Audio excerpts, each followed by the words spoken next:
Share बाजारामध्ये चांगलीच तेजी दिसत असून मुंबई शेअर बाजाराचा निर्देशांक सेन्सेक्स आणि राष्ट्रीय शेअर बाजाराचा निर्देशांक निफ्टी रोज नवनवीन उच्चांक रचत आहेत।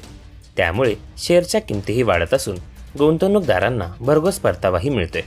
गेल्या वर्षभरात सरकारी कंपन्यांच्या शेअर्सनीही गुंतवणूकदारांना मालामाल केले आहे। यात सरकारी बँकांचाही समावेश आहे। यापैकीच एका प्रमुख बँकेमधील भागीदारी रेखा झुनझुनवाला यांनी कमी केली आहे।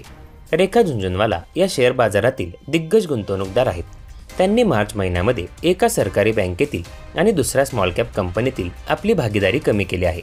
विशेष म्हणजे झुनझुनवाला यांनी ज्या सरकारी बँकेतील भागीदारी कमी केली आहे त्या कंपनीच्या शेअरने गेल्या वर्षभरात त्यांचे पैसे दुप्पट केले आहेत। रेखा झुनझुनवाला यांनी सरकारी मालकी असलेल्या कॅनरा बँकेतील आपली भागीदारी 1.5% केली आहे। याआधी या बँकेमधील त्यांची भागीदारी 2% होती। तर दुसरीकडे राघव प्रोडक्टिव्हिटी इन्हॅन्सर्स या कंपनीमध्ये त्यांनी आपली भागीदारी घटवली आहे। या कंपनीमध्ये रेखा झुनझुनवाला यांची भागीदारी आधी 5.12% होती, तर ती आता 5% आणली आहे। बुधवारी कॅनरा बँकेचा शेअर 3.80 रुपयांनी वाढला आणि 611.95 रुपयापर्यंत पोहोचला। या बँकेचे मार्केट कॅपिटलायझेशन 1.11 लाख कोटी रुपये आहे।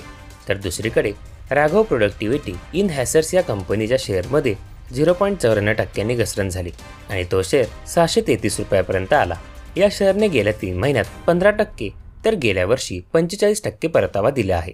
दरम्यान ट्रेडलाईननुसार मार्च तिमाहीपर्यंत रेखा झुनझुनवाला यांनी 25 शेअरमध्ये गुंतवणूक केली होती।